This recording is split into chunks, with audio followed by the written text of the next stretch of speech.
Know where to start. It can be overwhelming, even paralyzing. So let's fix that. Welcome to Simply Cyber, a community of tens of thousands of aspiring and active cybersecurity professionals focused on networking, knowledge sharing, and professional development. I'm Dr. Gerald, Auger, Chief Content Creator at Simply Cyber, inviting you to get the answers to your cybersecurity problems with hundreds of cybersecurity videos answering your frequently asked questions, interviewing industry experts, and live streaming daily cyber threat briefings hosted by me. Now get the stories and insights you won't find anywhere else. Hit subscribe now and dig into all the fresh content on the channel and in the community.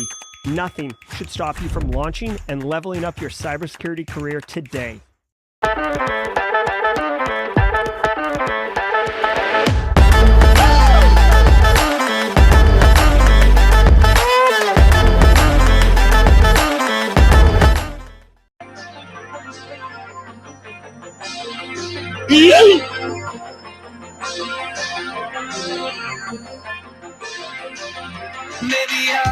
All right, let's rock and roll, everybody. Welcome to the show. Today is Thursday, January 4th, 2024. Welcome to episode number 528 of Simply Cyber's Daily Cyber Threat Briefing. I am your host, Dr. Gerald Auger, and over the next 45 minutes, me, you, Runaway Amish, Syphilis, Silent Hawk, Johnny 5, Kimberly Can Fix It, Chris Young, Valentino, Marcus Kyler, Chairman of the Eat Crew, Language Express, Zombie Guy, Justin, Joshua, David, so many folks like James McQuiggan at 35,000 feet and Jesse Johnson over in Colorado, folks like Logan Fuller on LinkedIn and Matt McDaniel on YouTube. We're all going to be shredding the top cybersecurity news stories of the day, and I'll be giving my expert opinion and analysis on each of those stories on what it means to you as a practitioner, or if you're looking to break into the industry, you are covered. Believe me, you're going to be asked at any single job interview, how do you stay current in the industry? Whether you're pivoting within the industry or you're breaking in, this right here is the answer. This is the cheat code. This is the, left, right, A, B, select, start, right? This is what's going on here. 30 lives on Contra. But believe me, as fun as it is work, and this is an instructor-led webinar effectively, so enjoy that. I can't wait to get into the show and shred the top cyber news stories with all of you. But before we get into it, holler at my sponsors.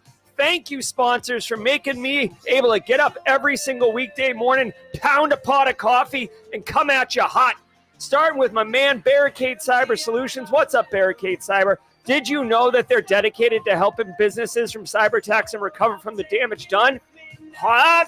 Cyber attacks can cause massive issues for businesses, believe that, and send dedicated, hardworking business owners into turmoil. But Barricade Cyber Solutions, Eric Taylor, Casually Joseph, they know how to mitigate the damage done by cyber incidents and mollify that tummy trouble for business owners. Check them out at barricadecyber.com. You know what's up. Love it, love it, love it. Also, shout out to Panoptcy.com. Panoptcy Security. Get a partner who understands your cybersecurity program and your business goals. Your cyber budget and team deserve a consultant and a firm that can come in and, with respect to your investments and your time, give you valuable, salient points and guidance tactically or strategically to drive your business's cyber risk reduction in the right direction. Now, that's a lot of fancy words and buzzwords. So what the hell am I? Sorry, Kennedy. What am I actually saying? You can call Panoptcy and without having to understand anything, come in and say, listen, these are our problems. What do you think we should do? Boom, boom, boom. Or let's take it back a step. We don't even know what our problems are. We are that in the dark. Help us. All right, boom. Quantified risk assessment. Here are your top problems. Here's a roadmap. Here's your 3 years. Call me back in 72 months and I will, or call me back in 36 months and we'll get you sorted out again, right? That's what's up with Panoptcy.com. Go check them out. Also, Antisyphon training, but more about them at the mid-roll. Y'all, Chris Young, Toasty Pop, Sid Pat, and Jim Lund, did you know that each episode of the Daily Cyber Threat Briefing is worth half a CPE? That's right. So I think it's the funnest way to get CPEs, honestly. So do yourself a favor. Say what's up in chat. If you don't know what to say, how about Team SC? That's what this shirt's all about. Team SC. take a screenshot. I had someone DM me yesterday about how to do this. Hashtag Team SC, take a screenshot, file it into a folder on your desktop, and at some point, usually you do CPEs once a year or right when you need them, you'll have them all done already, and you can just be like, what's up? I'm done. Ruined Bectorum is back in the house. Good to see you, Ruined. So, if you are, what else are we doing here? Oh, if it's your first time here, hashtag first timer in chat. We love welcoming our first timers. Hashtag first timer in chat. Please let us basically shower you with a custom emote and a custom sound effect. And if you're a regular long timer, you know exactly what to do when the first timers identify themselves. We are an inclusive, supportive community, so make the circle wider and let them in. All right, guys, let's see. Did I cover everything? Oh, yeah, final thing. I don't research or prep or I don't even know the stories that are coming up, literally. So what you're about to get is my rough, rugged, raw, riding low on the hip on a train bound for glory type hot takes here. So do me a favor. It's a good time. Josh Kern's first timer. Welcome to the party, pal.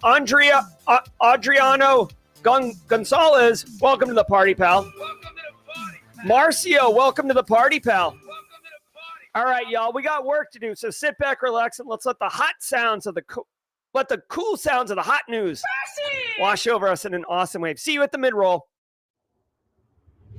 Oh, hold on. From the CISO series, it's cybersecurity headlines. Shout out to Space Tacos.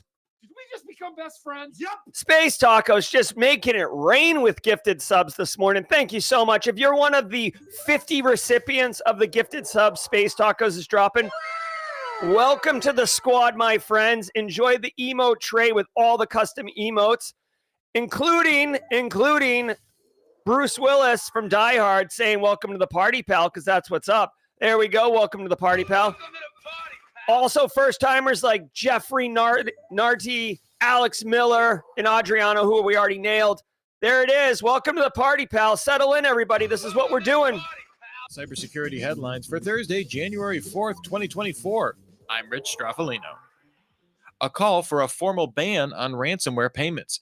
The security company Antisyphon published a blog post calling on a legally mandated ban on ransomware payments. It cited that in 2023, the U.S. saw over 300 ransomware attacks against hospitals, schools, and government bodies, costing an average of $1.5 million to mitigate. These figures don't account for things like MOVEit breaches or the ones on private third parties. Some critics say that in the long term, a ban may be warranted. If enacted immediately, though, it would prove impossible to enforce and potentially cause more harm for organizations that lack resiliency and IT maturity. Right, exactly. So here's the deal. Like this group, I don't know who Emisoft is, but they're saying, hey, we should consider basically outlawing or making it illegal to pay ransomware payments. Ransomware payments have continued to escalate. I want to say like the average ransomware payment was like $500,000 a couple years ago. In this report, they're saying $1.5 million is the average. So that's a dramatic increase. With all due respect, I'd love to see the data set that they're pulling this on. I think 1.5 million for the average demand is a bit high. Also, I want to point out really quickly, this is a nuanced thing, but for those who are looking to break in, you may not catch this right on the first pass. It's the average demand. So this is what the threat actors are asking for initially, but ransomware negotiations happen all the time. It's almost like part of the workflow now. So ransomware threat actors, they come in at 1.5 million on average. The business or victim comes back with somebody like Eric Taylor at Barricade Cyber Solutions running the negotiations and says, we'll give you 400 grand. And then it becomes like a Middle Eastern bazaar where you're haggling and you're in the market basically trying to come to terms on what you're going to do. So the average payment is typically less than 1.5 million, but the average demand is 1.5 million according to this source. Again, you could pull 15 different reports and get 15 different average demand values. So don't take this as gospel. All right, now the bigger picture in the room, a formal ban on ransomware payments. Okay, so you're a K through 12 school in Denver, Colorado, and you get hit with ransomware and you're down. You are a kids cancer hospital in Louisiana and you get hit with ransomware. They're asking $100,000, right? Something easy that you could just pay and get back up and running. You are a business that is all about making straight cash, homie. Straight cash, homie. Okay, let's not be all righteous and cherry pick, victims that have kids involved. Like, you're a for-profit business cranking out widgets, and you are making straight cash, homie. And you employ 1,000 people in a town, and you get hit with a ransomware, and your choice is pay it or go out of business, and 1,000 people lose their jobs. Like, it's not cut and dry. This isn't a video game or 1950s where you have these like very, very easy coloring inside the lines understandings. This right here is simple-minded. And I get it. Like, let's have the conversation. Let's discuss it. And U.S. federal government bans agencies and such from paying ransoms. But this is basically trying to, I don't know, you need a surgical precision solution. And this is like basically sawing off your leg with a handsaw in the Civil War. This is not good in general. Okay. Again, I'm not going to get into all the complexities of battling ransomware. We've been struggling for 7 years. I have my theories on a good way to solve ransomware. It's not my own original thought. It is very dark and it involves clandestine operations and, kind of black budget operations from the intelligence community. But having said all that, this isn't gonna slow anything down. In fact, all this is gonna do is drive people underground to make payments kind of illicitly. And it's just whatever. What are we doing here? So this is a fun conversation, but I don't see it going anywhere. FTC asked for ideas to fight voice cloning. The Federal Trade Commission opened a call for submissions on how to fight fraud with text-to-speech technology. It's hoping the challenge will receive ideas from across disciplines to better monitor and stop abuse of this tech. It'll accept submissions until January 12th, with the winner receiving $25,000. Submissions must include ideas on how to prevent malicious parties from accessing voice cloning software, improve real-time voice cloning detection, and provide a way to detect cloned voices in clips. The FTC warned about the potential of this type of use all the way back in March, but to date has not taken any enforcement action on it.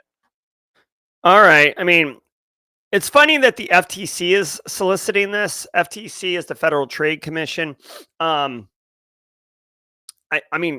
guess someone's got to take the lead on this one. I don't know. They're specifically targeting fraud, which I get. Here is the deal. There's a lot around this voice cloning technology.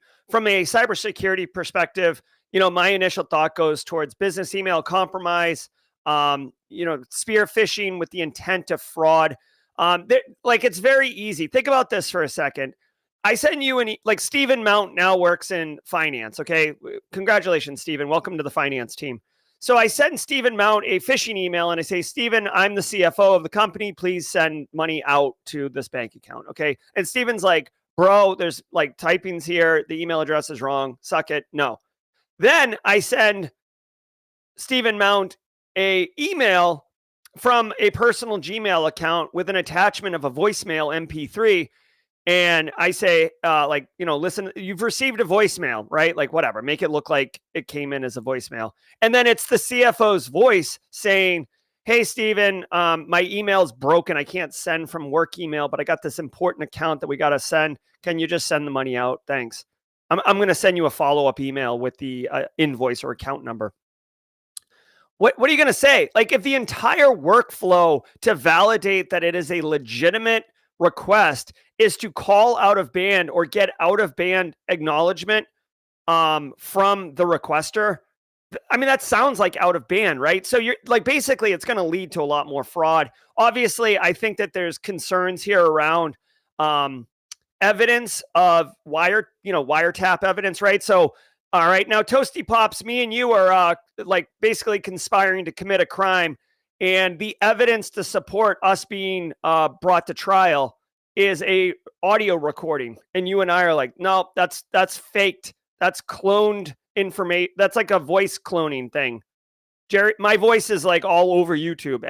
They did that. And it begins to question the integrity of all of these things, right? So voice cloning is a serious bit of business, right? I mean, obviously you can do fun stuff like have Eminem rap a birthday song for your spouse, but it's going to have real implications. So for the FTC to look at this, totally cool. I love it. I love, for starters, I love crowdsourcing and public recognition, or public solicitation of ideas. Anyone that thinks that like their little ivory tower is going to come up with the best ideas is, basically ignorant. Okay. That's another reason why encryption algorithms that get publicly scrutinized are much stronger than ones that get developed in-house, right? Because the greater commons are going to be able to deliver better value. It's the same reason I ask everybody over here in chat, the 338 of you beautiful people, for ideas all the time, right?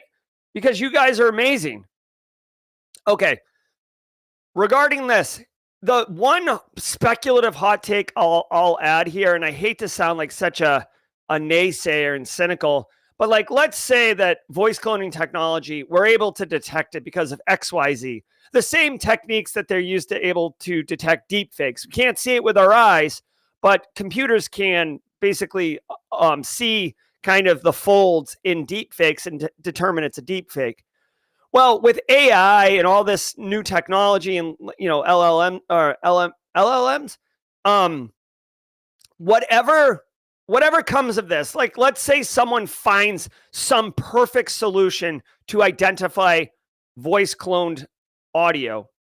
Whatever they find, it will be removed in the next iteration of voice cloning technology. And that's why I say I'm cynical. I feel like the technology can move so quickly now that like whatever is detected will be addressed and like removed. So like this is going to be a very slippery moving target that is going to be very difficult. And we as cybersecurity practitioners have to be fully aware of this and begin to adjust our threat model around this. You should absolutely be educating your end users on voice cloning. Like if you wanted to make an impactful awareness training, you could, and by the way, don't take this verbatim. Please adjust accordingly. But you could have the president of your company, the CEO of your company, or whatever, somebody in your company that everybody in the company knows, or do a celebrity, right, that everybody knows, and have them say something funny or say something silly, something memorable, and tie it to your company. And then, you pop on screen and be like, hey, like it's Jerry from InfoSec.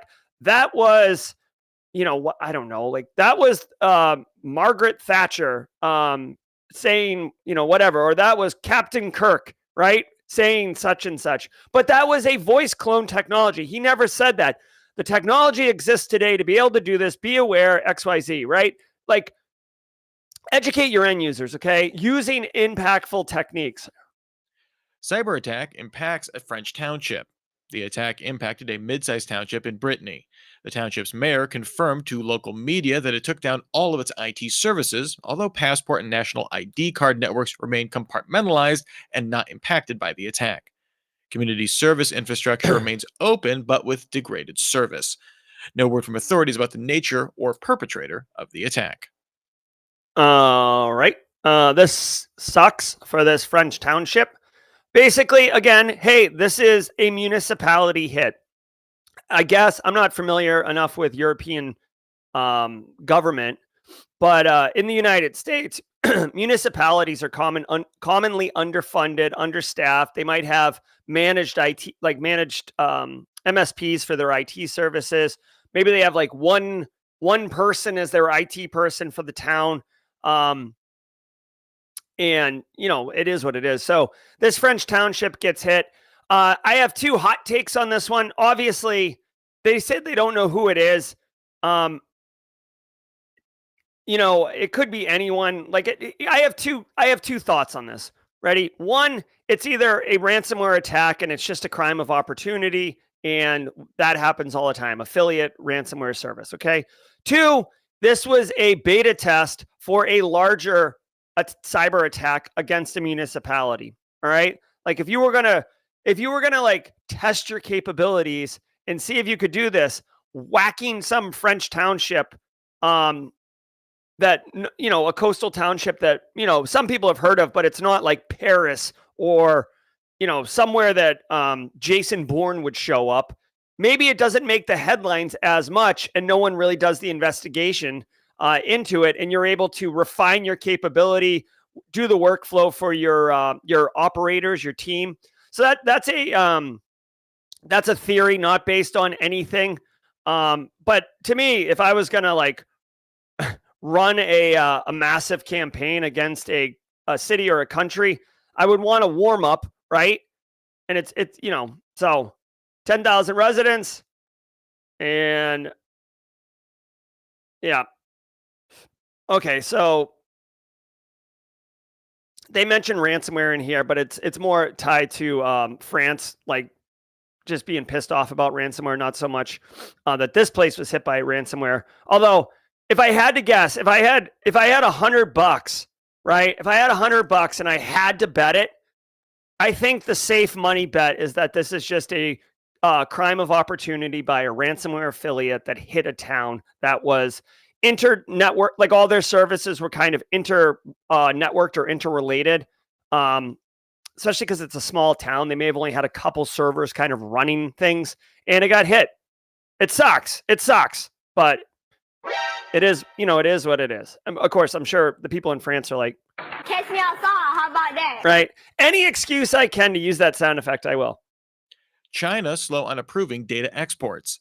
Back in September 2022, a data transfer law came into force in China, requiring government approval on cross-border transfers for companies with over 1 million registered users.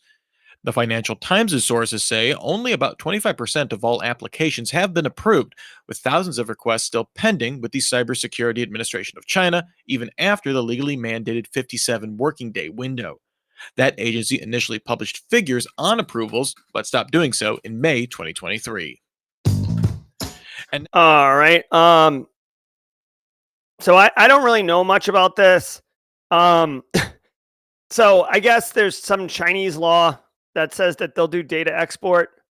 China intends to ease controls over cross-border data transfer. Oh, hold on one second. I don't know enough about this, so I'm going to use a cheat code here. Because I need to understand a little bit so I can give my thoughts on it. All right. Okay. Companies operating outside the exemption scope should seek clarification. Security assessment threshold. All right. Here's the thing. I don't understand what data they're trying to export and why China's holding it. All I will say is that traditionally, okay, I'm not painting everything with this, but traditionally, and there's tons of evidence to support this, so this is not a hot take. Traditionally, China is amazing at espionage, and that's basically stealing information and data and bringing it in for their own initiatives. They have lots and lots and lots and lots of citizens. They have a lot of citizens that are aging out because of their one-child law. They actually have a kind of a gap in younger people in their population, right? So with aging healthcare and fewer younger people doing research and medical research and pharmaceutical stuff, they've got some real problems. They got problems with energy.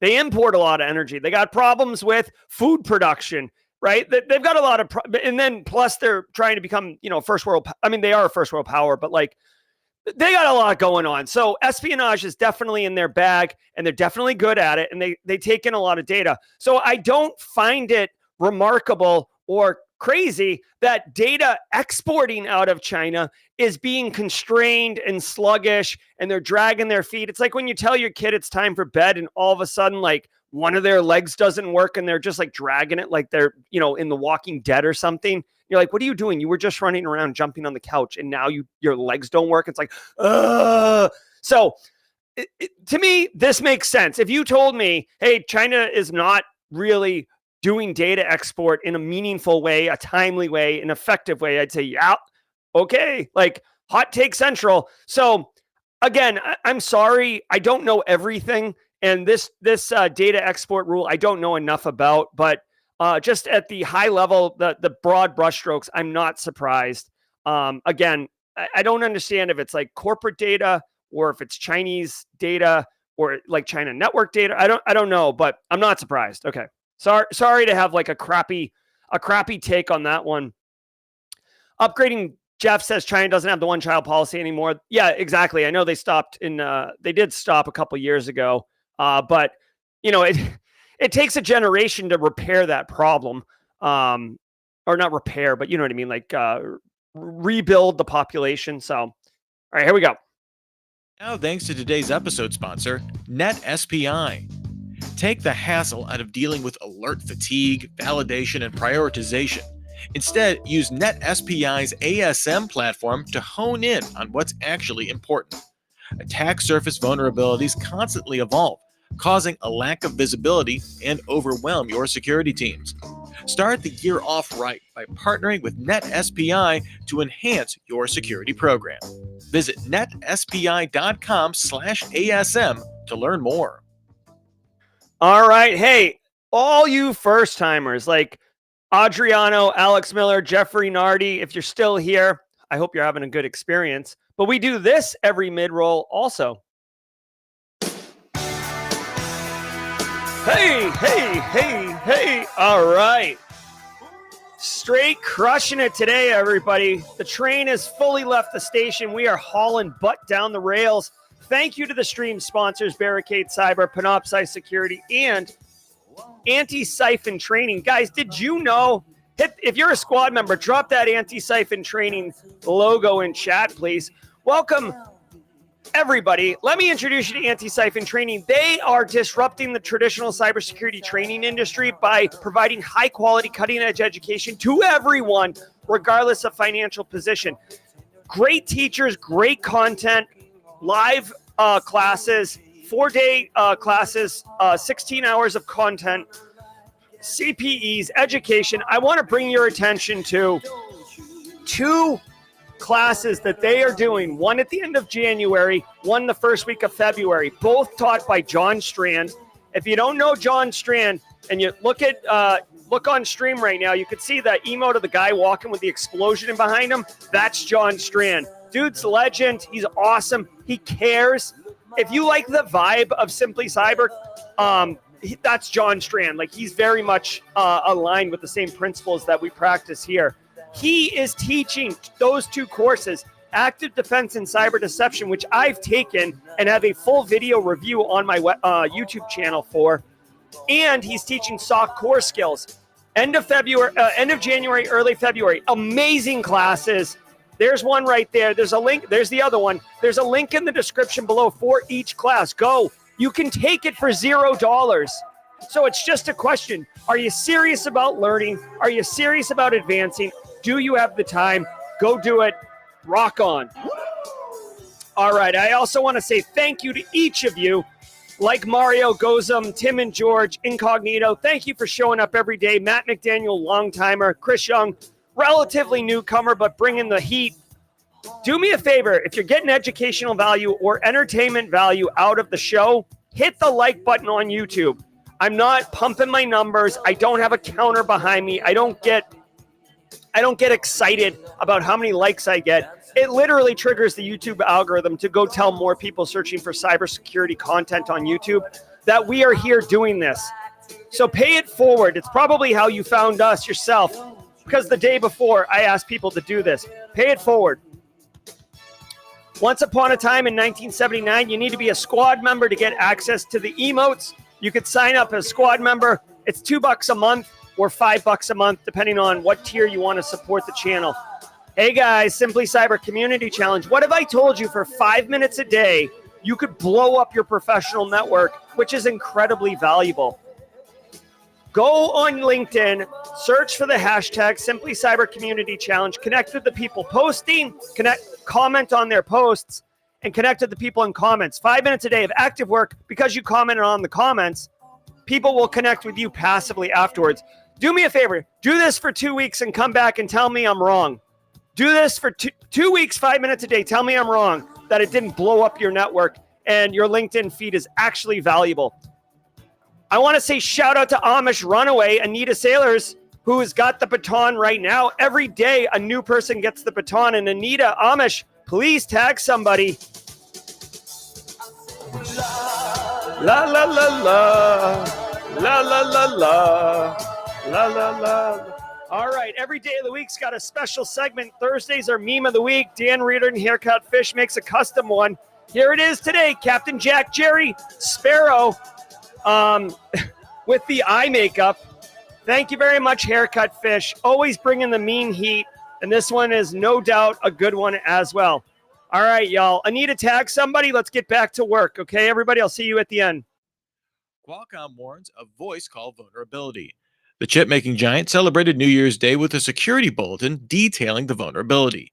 This allows for a buffer overflow condition when on a voice over LTE call with a non-standard session description protocol, or SDP. A threat actor could potentially use a maliciously crafted SDP to execute arbitrary code. While listed as a critical vulnerability, Qualcomm contextualized it by saying an attacker would need to have control over the LTE network to use for the call.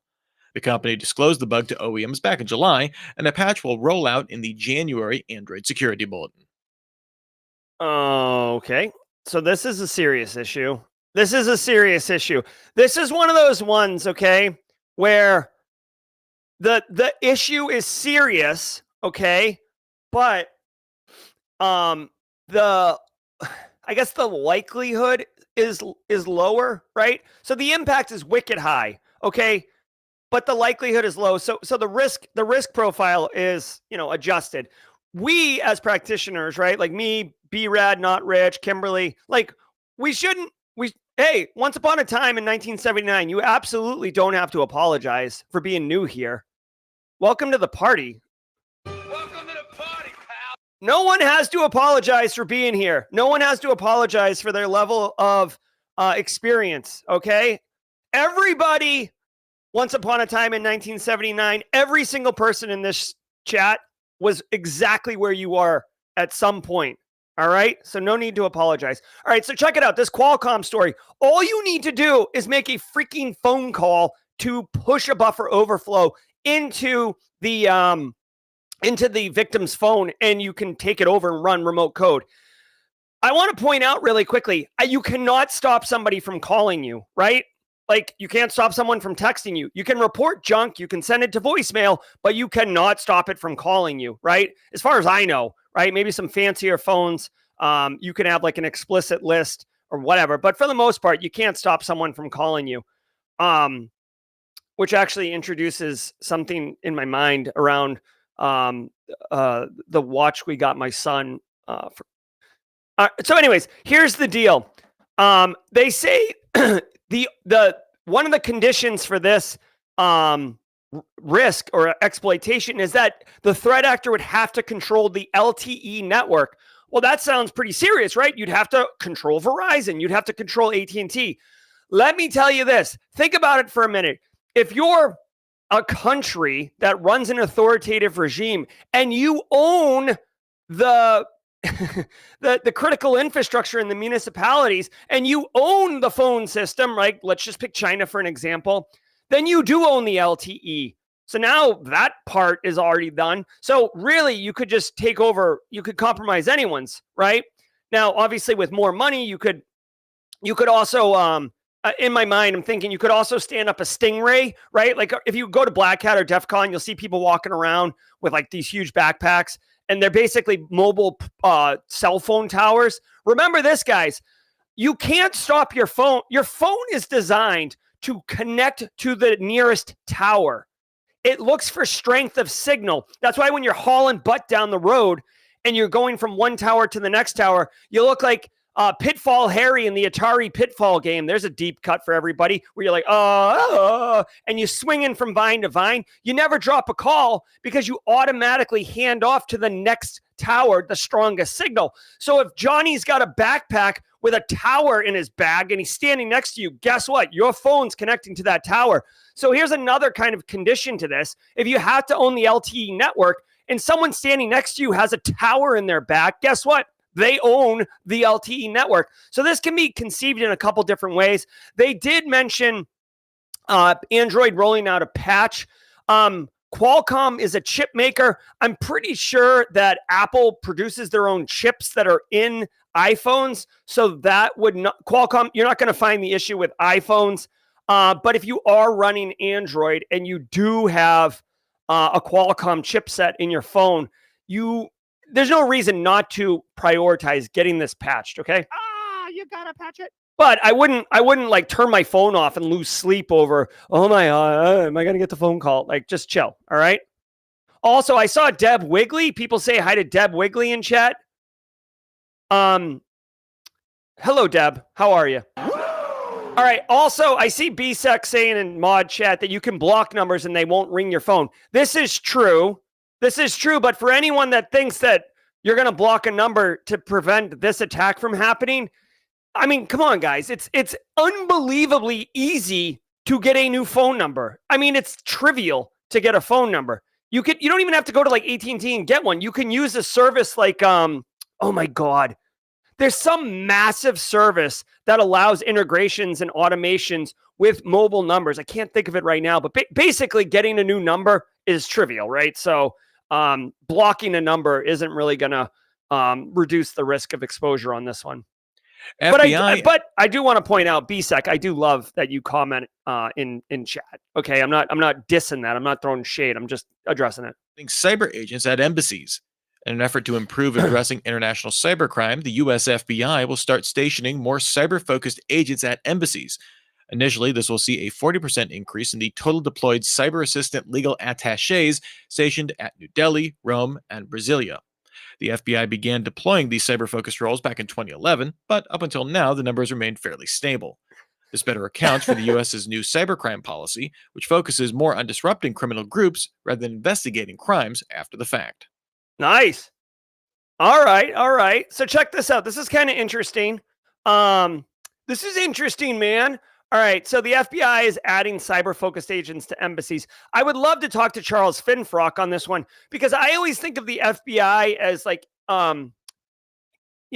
internal United States investigations. I do know that they do international ones. They took down Emotet.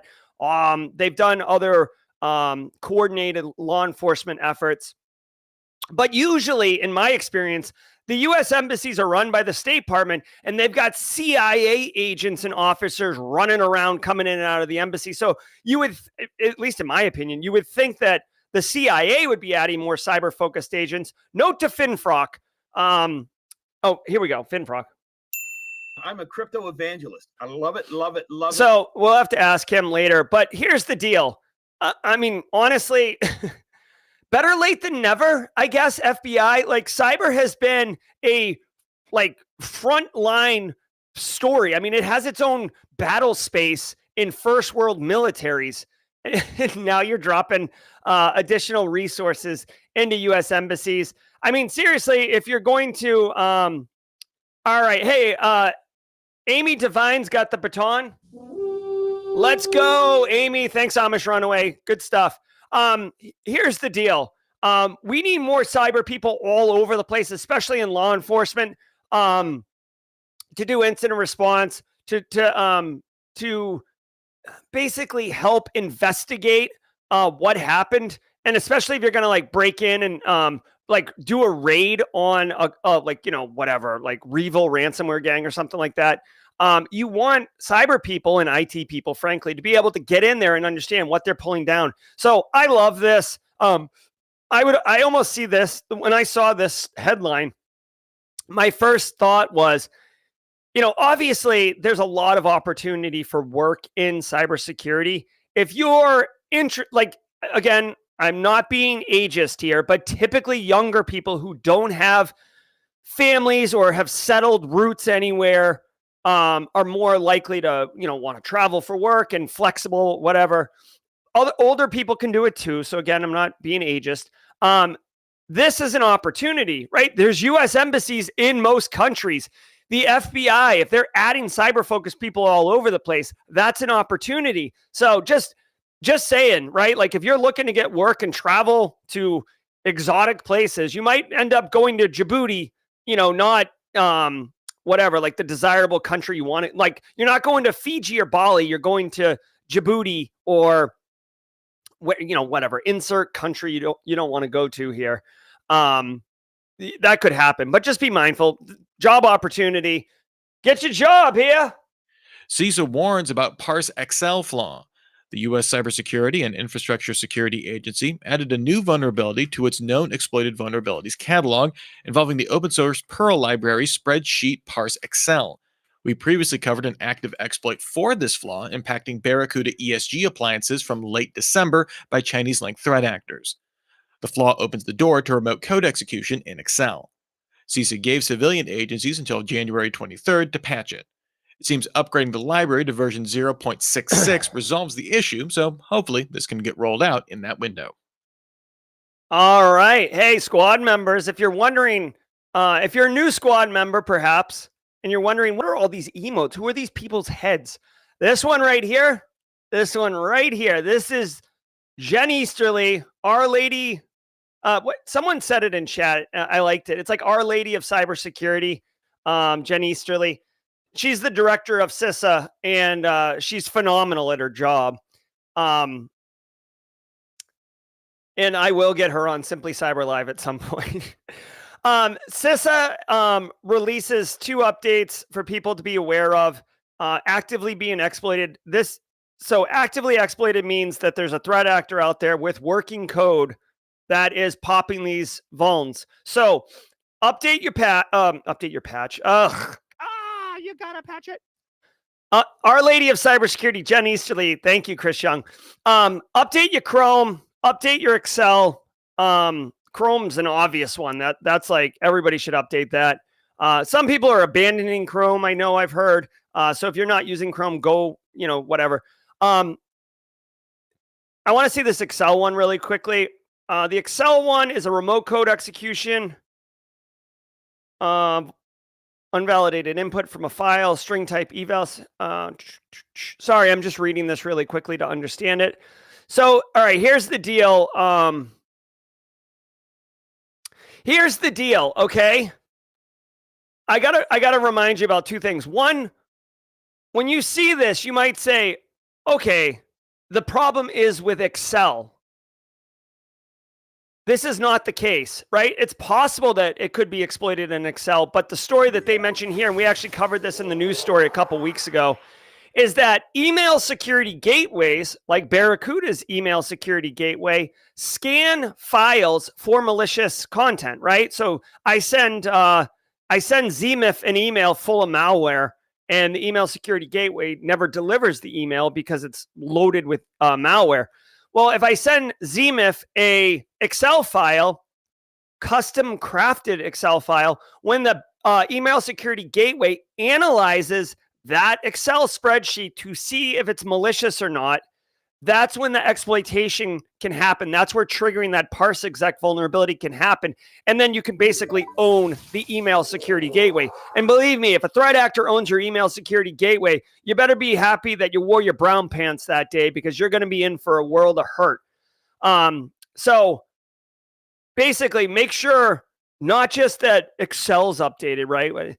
But make sure that your technologies that would, like basically your email security gateway, your EDR technologies, if they're going to be scanning Excel files, just be mindful of that. The fact that it's actively being exploited means that some sophisticated threat actor, likely sophisticated threat actor, has weaponized this vulnerability and they're firing it off everywhere. So guys, you can't stop your Barricade email security gateway from analyzing.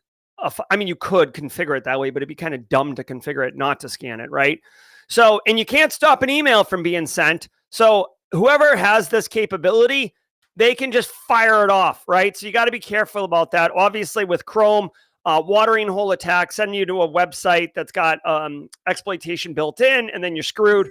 So really quick. Oh, hey, Chris. We met at Deadwood Escape Room. That was a good time, Chris. Absolutely. Upgrading Jeff, does this only impact those with EXE Excel installed, or does this somehow impact M365 version of Excel? Good question. It like I just covered, it does cover more than people running Excel, as the email security gateway could be impacted as well. Let me look really quickly. This spreadsheet, parse Excel, general purpose library, Perl-based web apps. The product also provides compatibility layer.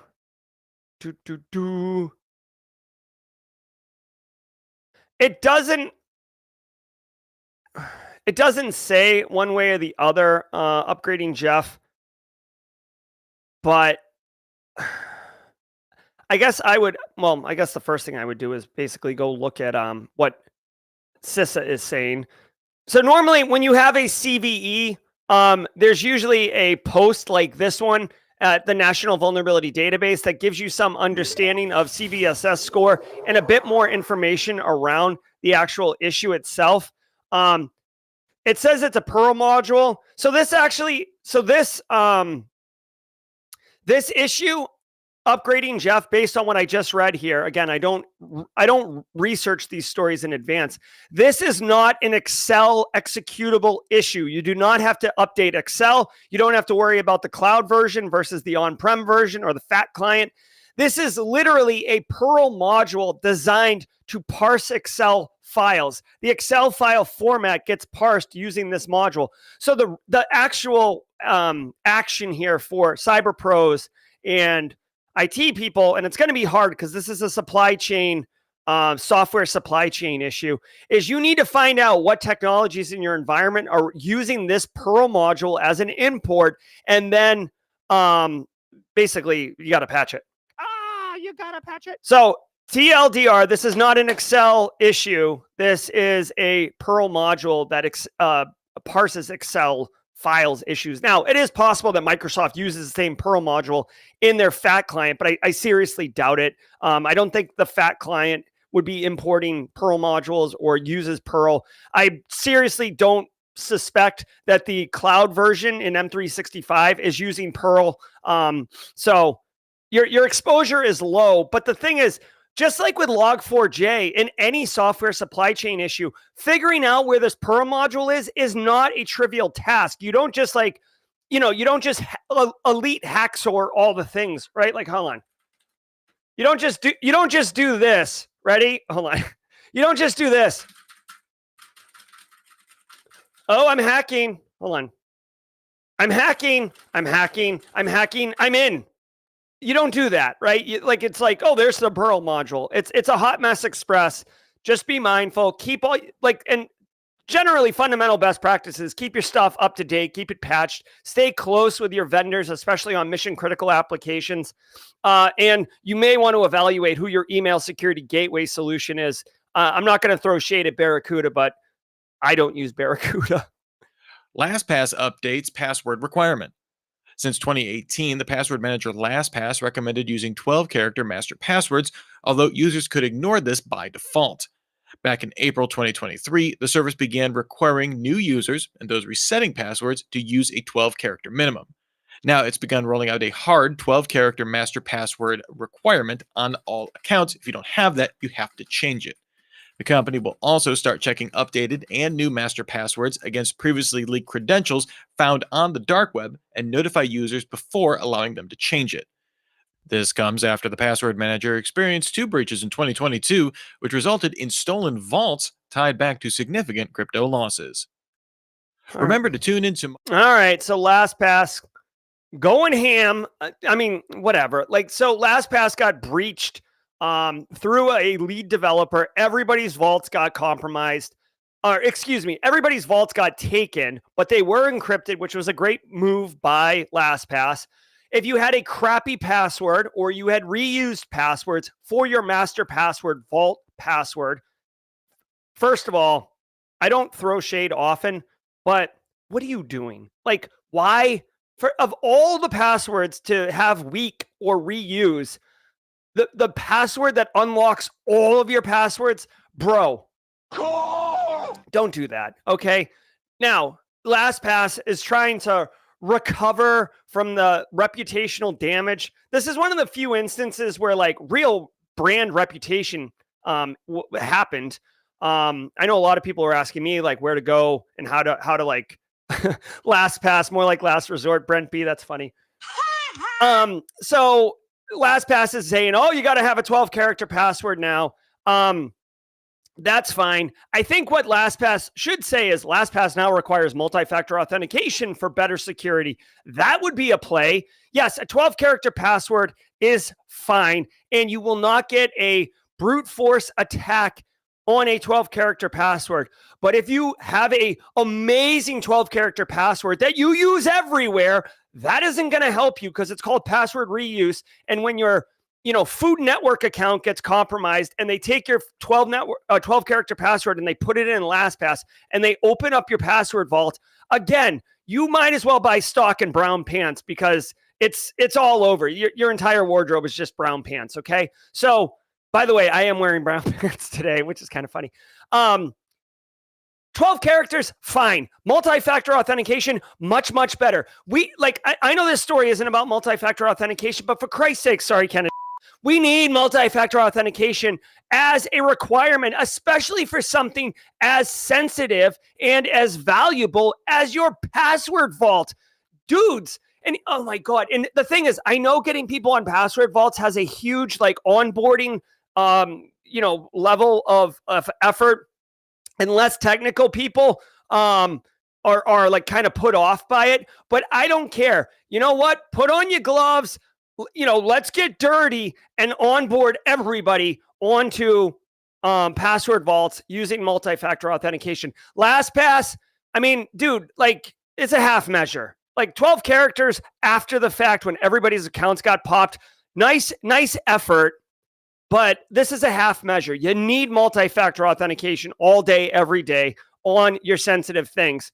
If someone is using LastPass, whatever, they're gonna just, it doesn't matter if it's LastPass. The story is irrelevant. The thing here is you need to educate end users in not reusing passwords. And the easiest way to do that is with a password vault that also generates unique passwords. Okay. Also, I will just offer up that I know the term password is embedded in our society and it is impossible to unseat that word password. But what we need to be doing in 2024 is pass phrases. Really, we should have been doing pass phrases since 2016, but we need pass phrases. What's a pass phrase? Listen, every single morning I tune in to the Daily Cyber Threat Briefing.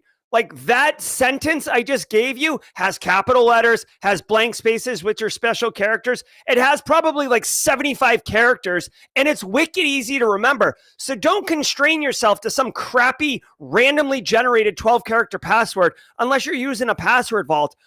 Unlock yourself and use pass phrases. How about this? My wedding anniversary is February 1st, 2010.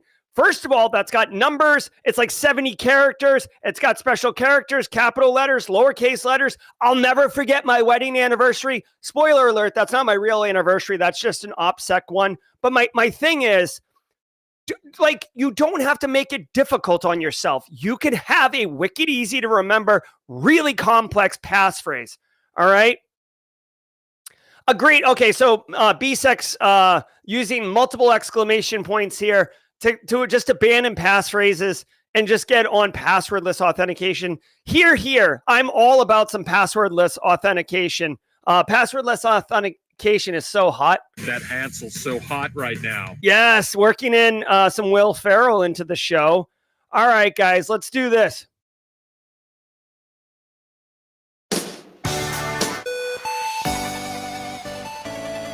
All right, holla. I want to remind everybody later today at 4:30 p.m. Eastern Time, we're dropping our quarterly State of Simply Cyber. If you are a member or you just like what we're doing here of the Simply Cyber community, every quarter I hold an all-hands town hall open public live stream, and I tell you what I'm working on, what I accomplished last quarter, which I told you last quarter I'd be working on. And I tell you what you can expect in the next quarter, and I take open comments and solicitations and feedback from the community. Why do I do this? Because I serve the Simply Cyber community. It's an amazing honor, and it's frankly a privilege to be able to serve you. But the easiest way for me to make sure that I'm serving you in a way that is impactful and meaningful is to do quarterly updates and solicit feedback, right? This is how I hold myself accountable, and this is how I am transparent with you with what we're doing here at Simply Cyber. You guys, many of you are squad members, and you financially support the channel. So it's incumbent upon me to serve this community and be transparent. So that's happening today at 4:30. Come on out. I got the new shirt on because it's Team SC. I'm pushing that. I want it to be one cohesive community. Hashtag Team SC in chat. If you got to go because you were just here for the news, thanks for being here. We'll be back tomorrow at 8 a.m. Eastern time on Friday, January 5th. This has been episode 528 of the Simply Cyber Daily Cyber Threat Brief. Don't sleep though, because if you got time and you're all about good times and you got a few minutes, join us for jaw jacking. Otherwise, we'll see you next time. Thanks so much. Stay secure.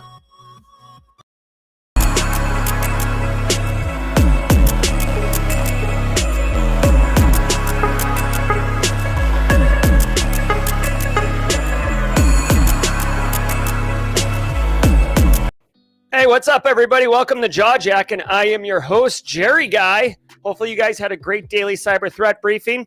And I saw Deb Wigley in chat. It's always nice to see Deb. Big fan of Deb and Jason. My merch link doesn't work. All right. I'll have to sort that out. Amish Runaway. I don't even know where the merch link is. I'm terrible. Like, as far as like a businessman goes, I mean, I serve the community and I do all right. But like, there's so many just things that could be tightened up. I don't push my merch. I'm not like, get this shirt today.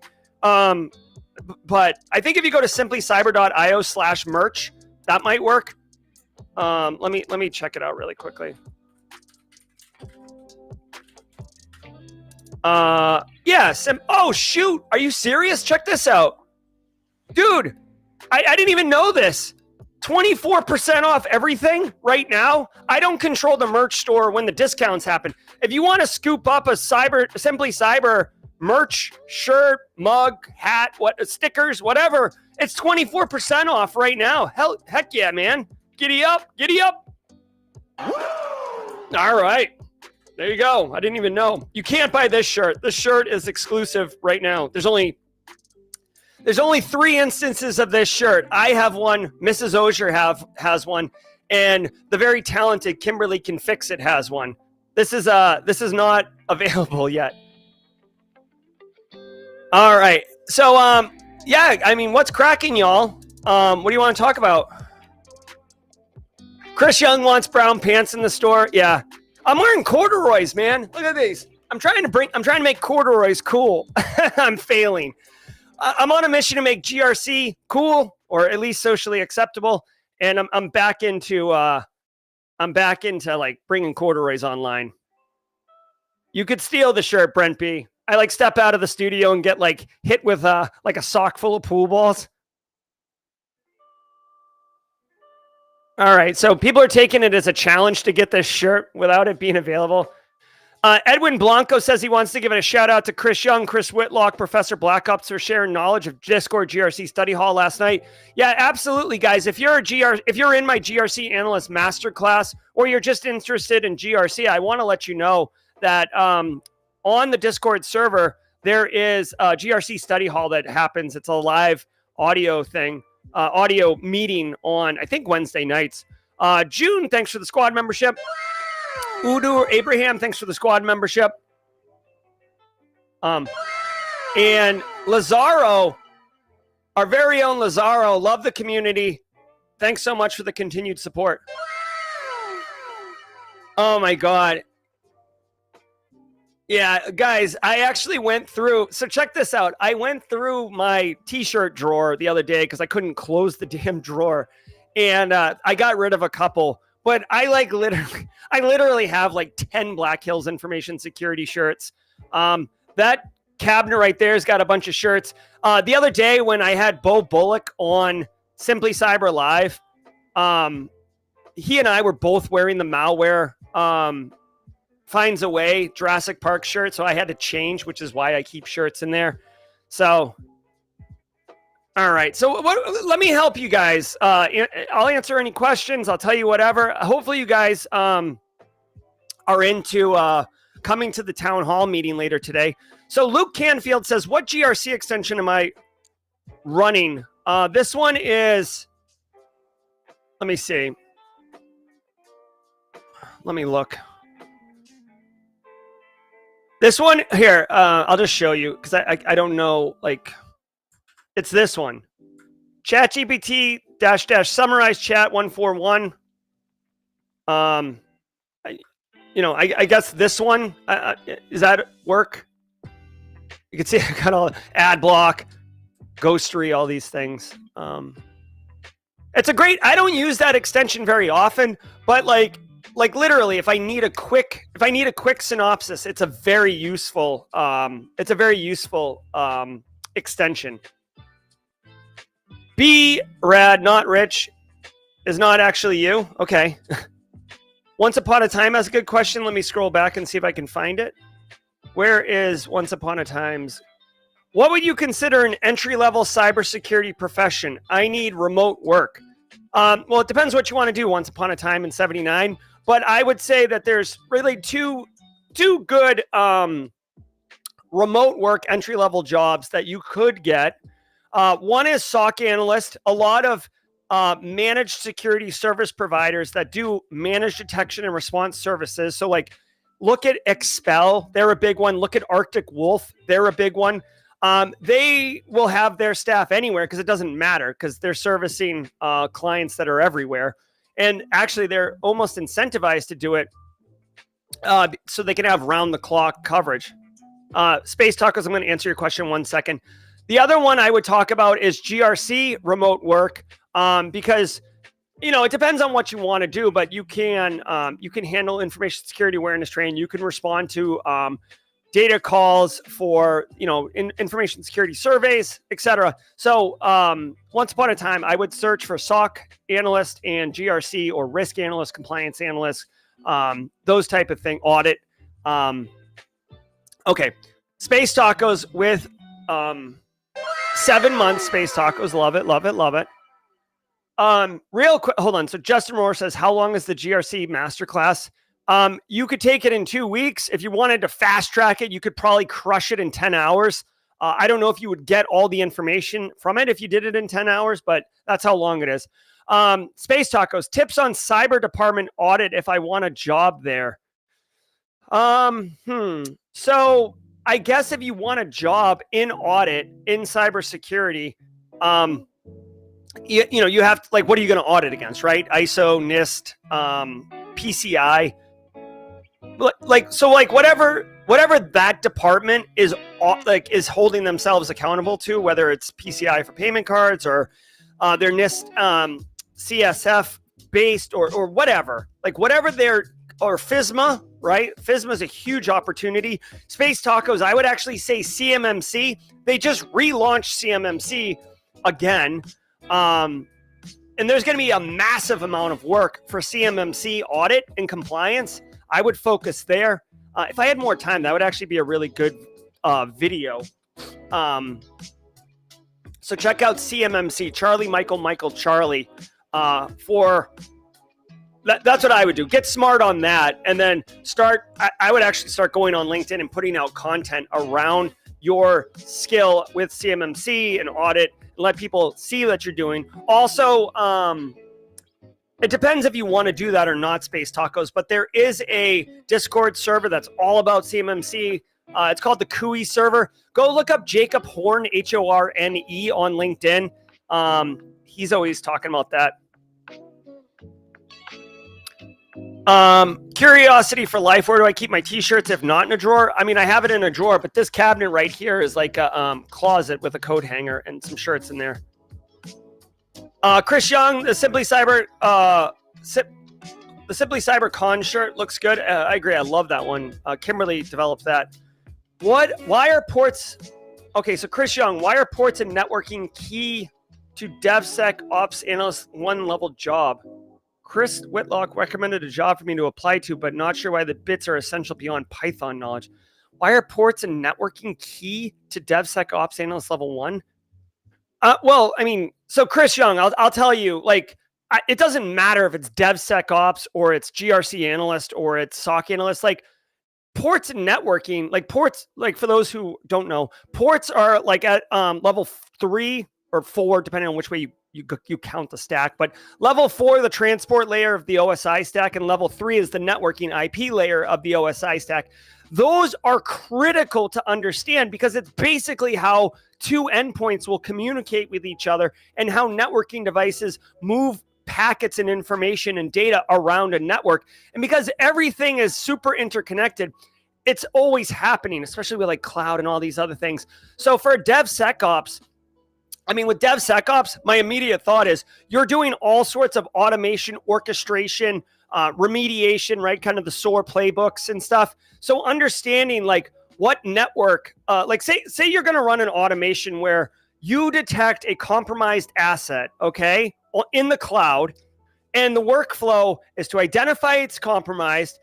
You're going to immediately spin up an addition, like a new endpoint that is a clone of that one from a known good state. Then you're going to move the compromised one off that network into a contained, isolated network segmentation so you can do analysis on it. But you're going to stand up fake kind of stubbed network services and listening services around it, ports, to make it so if it's trying to reach out, like say it's like an alien inside of a jar and like the tentacles are flopping around. You want to see that because you want to know, yeah, it's compromised, but you want to understand, like, if you have the time, like, what is this malware trying to do? What is it trying to reach out to? What IPs networking is it trying to reach to? And what ports is it trying to connect to, right? So no matter what job you're going to do in InfoSec, you need to understand networking. That's why it's asking. So it goes way beyond Python. Okay. All right. Take care, Jenny Housley. Guys, really quick. Love me some Jenny Housley. If you enjoy the Simply Cyber Community Challenge, Jenny Housley has a big part in maintaining that, and I love it. Thank you, Jenny. All right. What else we got? From a cyber standpoint or just a risk? Oh, I don't know what that question is. Space Taco says, my first audit is wrapping and I have the chance to audit the cyber department at my job. If I want to move from audit to the cyber team one day, what tips do you have? Oh, bring chocolate. I see what you're saying. I didn't realize you were like auditing the cyber department. Oh, yeah. I mean, Space Tacos, I mean, I would be memorable. I would be really friendly. I would, you know what I would do? I would also like kind of like drop knowledge about what you know about cyber, right? So like whatever framework they're using, whatever, you know, stuff they're using, make an impression on them. Tell them that you're looking to move into cyber. Let them know. Bring your A game. I will say this, Space Tacos. Think about it this way, and not to put too much pressure on it, but think about it like this. You are basically given an opportunity to effectively interview for the cyber team. I know it's not an interview. I know they may not have a job for you yet, but you're going to be able to demonstrate your professionalism, your acumen, your preparation, your like behavior and style. Like, you know, culturally, are you a good fit? You're going to be able to put all of that on display. So if you get to audit them, you know, put in that extra effort to make the out briefing report excellent. Put in that extra effort to send that email and the high touch. Treat it like a job interview, frankly. If you want to get in there, that's what I would do. Again, not to put much pressure on you. Okay, what else we got here? Oh, I see a super chat from our very own Chris Young. Did we just become best friends? Yep. Where's that super chat? 101,000 subscribers. Hooray! Thank you. Yeah, dude, shout out 101,000 subs. We are blowing up like you knew we would. Call the number, same crib, same hood. Marcus Kyler. Tim Koss had a good question on how to develop political capital. All right, let me scroll back and find it. Tim. Timmy. Where's Tim? Tim. I don't know. You'll have to drop it in chat again. I don't see it. Marcio says, I had a job. Marcio, by the way, I think you're a first timer. Welcome to the party, pal. He says, I had a job interview with Cyber CX. I don't know what CX is. And one of the panel members asked me if I enjoy dry work, such as report writing. I felt like it was a weird question. Thoughts? No, I mean, it's not a weird question. It is a little subjective that the individual would make the assumption that report writing is dry for you. It's not a weird question. Here's the deal. Here's the deal. In any job, right? In any job, your elite level hacksaw. Oh yeah, I'm hacking the Gibson, baby. I've got like synthwave going and like music, and I'm popping boxes left and right. Right? There are cool elements to all of our jobs, but there are suck elements to some of our jobs. Right? You gotta I did a video yesterday on email security gateway. You gotta go into the email phishing net and filter out emails that got caught as false positives, and you gotta send them. Right? Your vulnerability management person, you got to call the end users and ask them to update, or application owners, and ask them to update their stuff, right?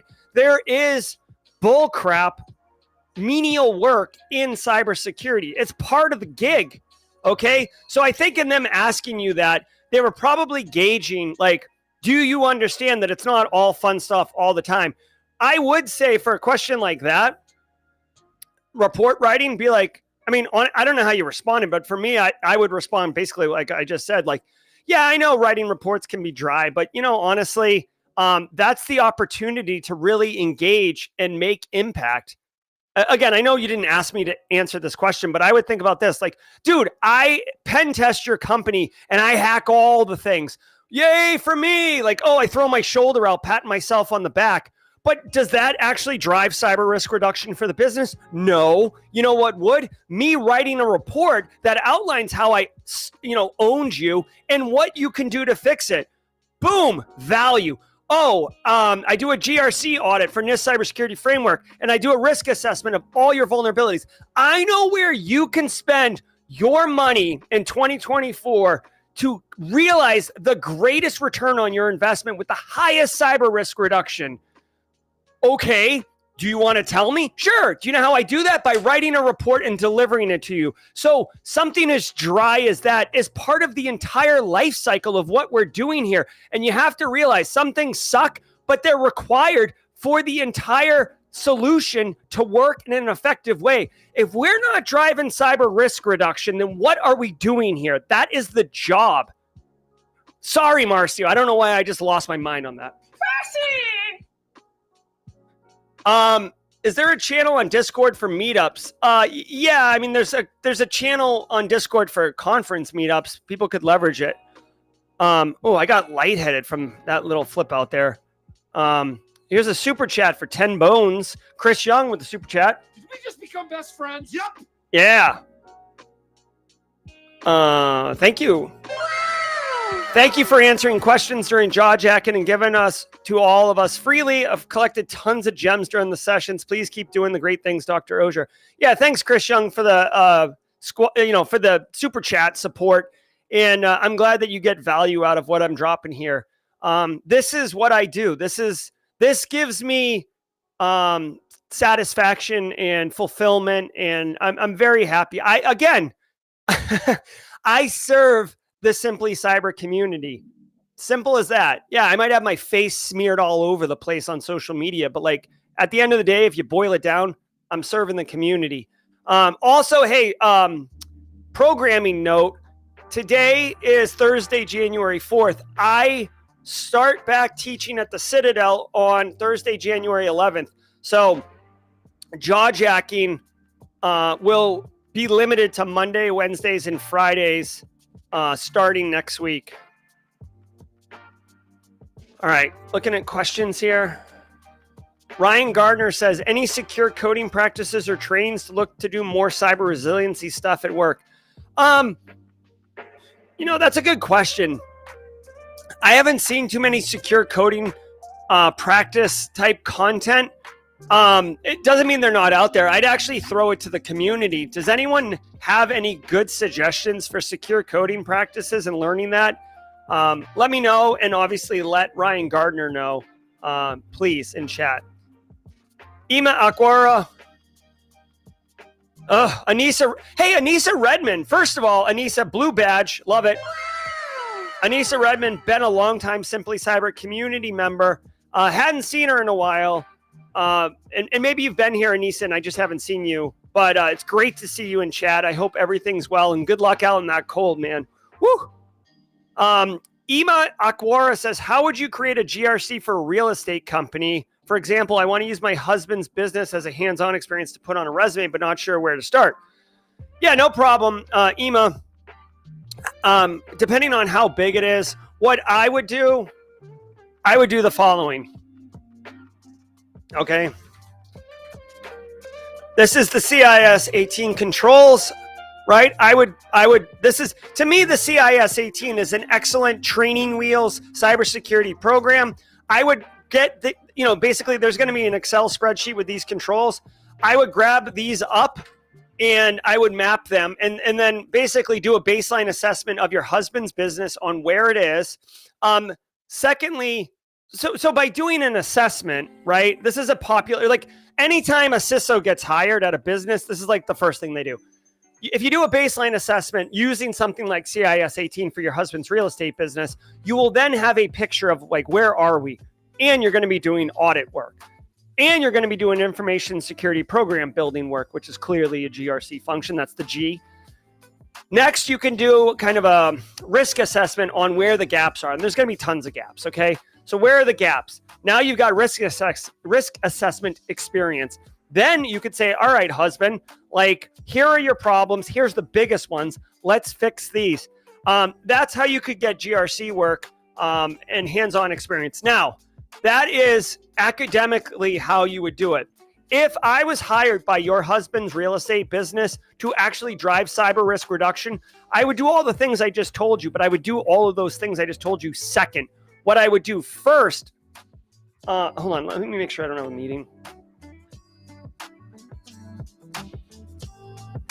Yeah. Okay, so what I would do first is actually come in and say, all right, husband, all employees effective immediately need to have password vault, multi-factor authentication. We need to do an evaluation on like what systems we're using and what accounts, who has access to what. Like basically get your hands around access control right away. Next thing I would say is, what are we doing on all the endpoints? Like your laptop, workstation, phones, like you don't need EDR, right? Like EDR is pointless if you're sending it to nobody, right? Like if there's no SOC analyst managing a centralized console, right? So just anti-malware, antivirus solutions, right? If your husband's so get the endpoints tightened up, right? Then email. If your husband's business is using O365 or something, go in and turn on the default templated email security policies. Just get the baseline fundamentals in place. Then educate the staff at your husband's business. Hey, this is what a fish looks like. Don't click on it. Make sure that everything that you possibly can is set to auto patch. Okay. So like that's the first step. Like there are some obvious high risk reduction, low hanging fruit that you absolutely should be taking on.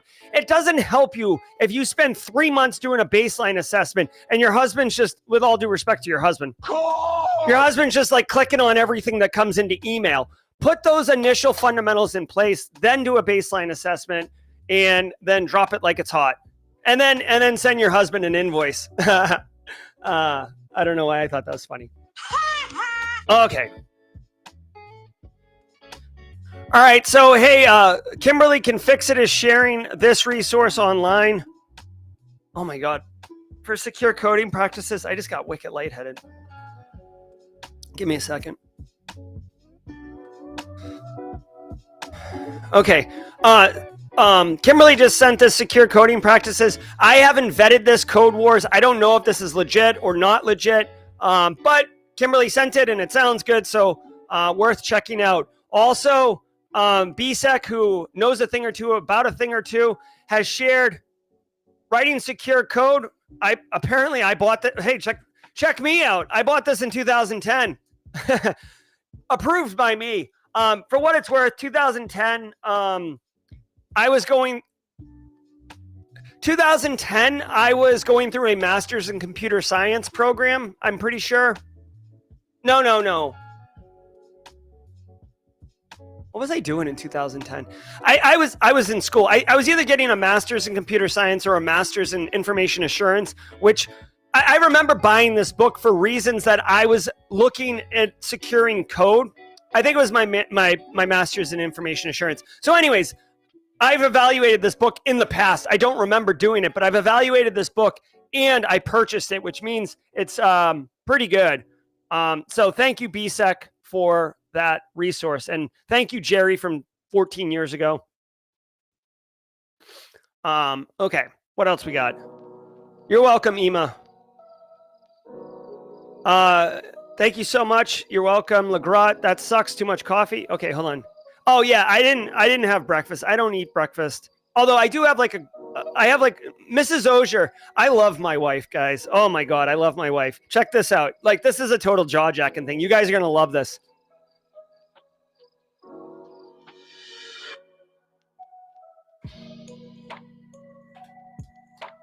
Okay.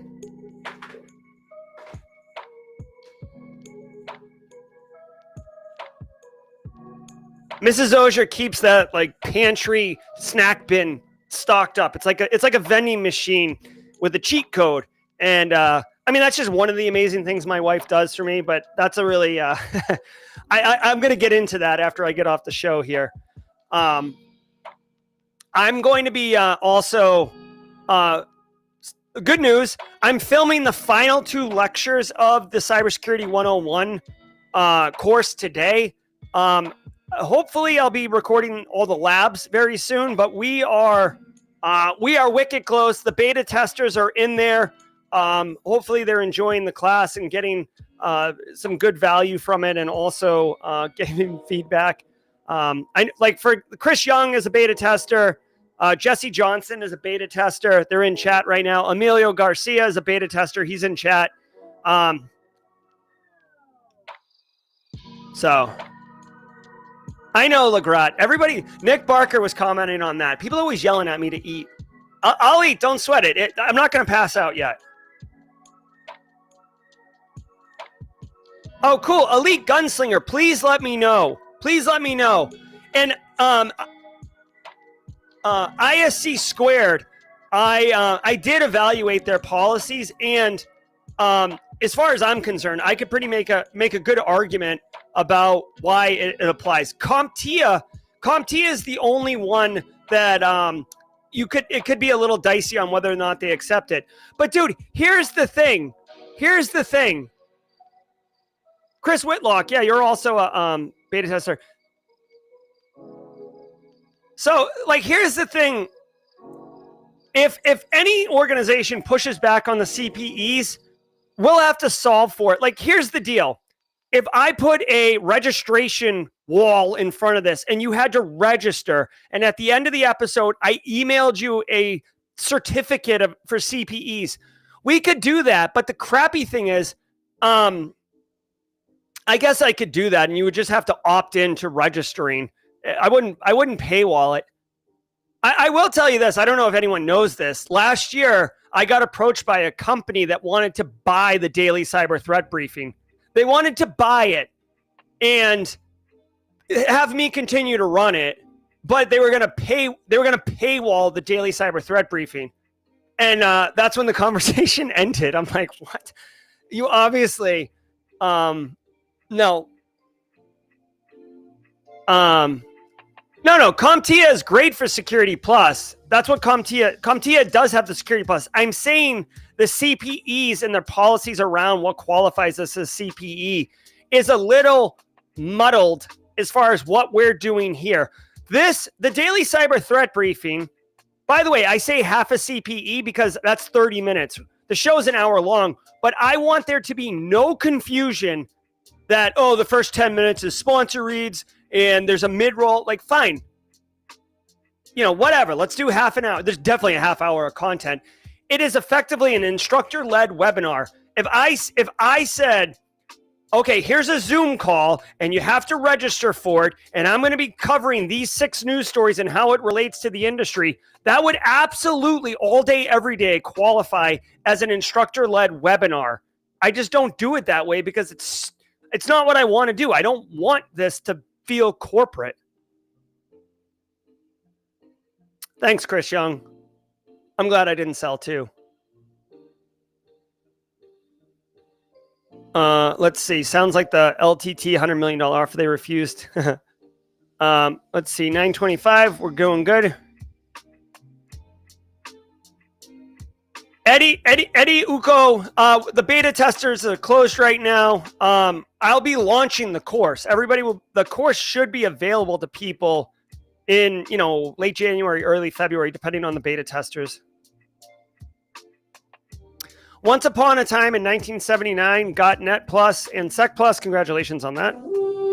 Feels like they don't know anything. So, I'll tell you this. I have a video on the channel called Beat Imposter Syndrome. Once upon a time in 1979. You might want to go watch that.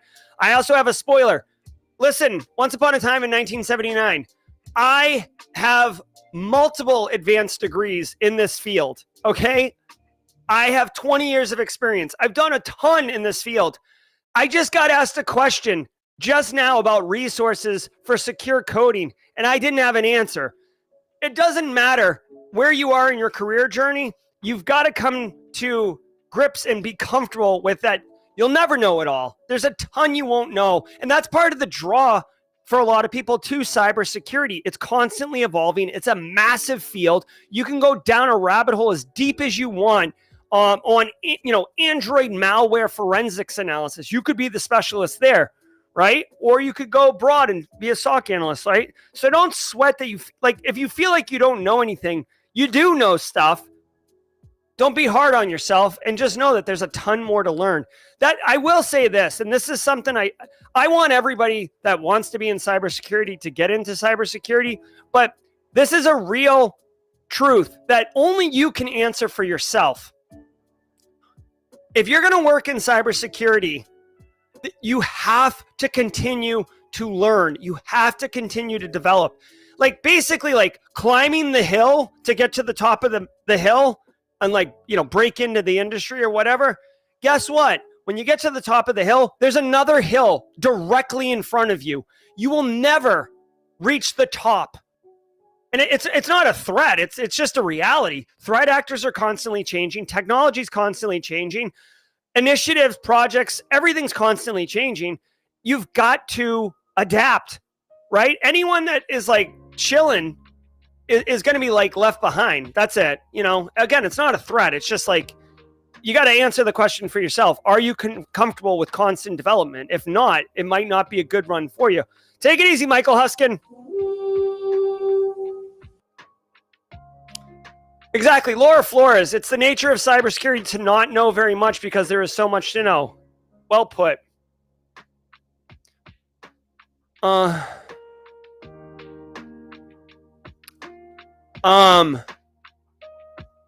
Cyber's a mountain range. Once you hit the top of one mountain, you have to climb another. 100%. 100%. So hopefully everyone's getting value out of the stream. I certainly am. Thank you very much. I'm just reading back through chat here. Cyber K says, good morning. Any advice on resume writing? I'm trying to land a SOC job. Oh, yeah. Hey, this will be my final one.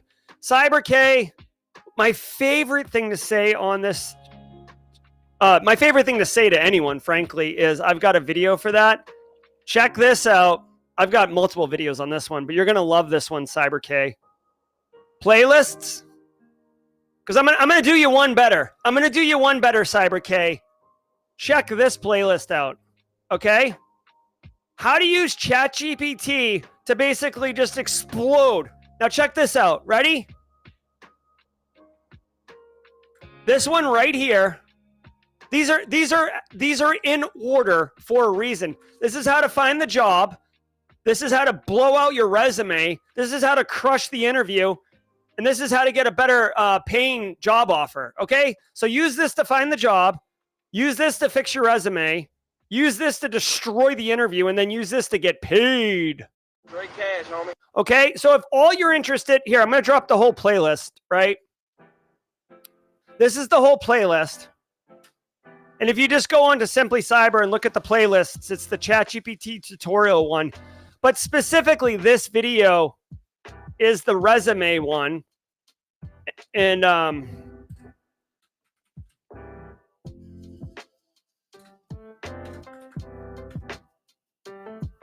hold on. That's the resume one, CyberK.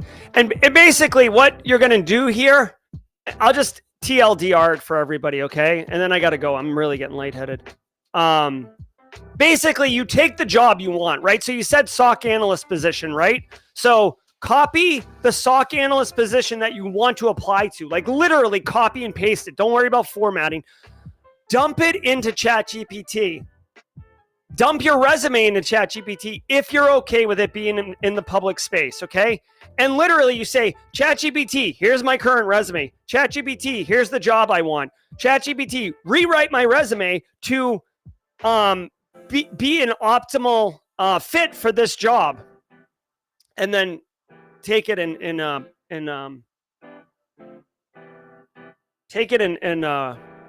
post it. And you can do that for any job, right? You can keep changing your resume over and over again. Also, as a bonus material, you have it write a cover letter for you as well, right? Short and sweet. Okay. Yeah, do remove your PII, like your email address, your phone number, your address. I don't like having your address on the resume either. Oh, hey, Chris Young, don't sweat it. I feel fine. I'm just pushing myself a little here today. Chris Young with the super chat. Did we just become best friends? Yep. All right, everybody. Solid jaw jacking today. You all are amazing. I hope you got value from the show. Remember, come back at 4:30 p.m. Eastern time today. I can't wait to share all the good stuff with you around the state of the Simply Cyber community, all the great stuff we've already accomplished this quarter, and all the things that we're going to do in the next 90 days. All right, so come on out, show out. It's going to be real good. All right, I promise you.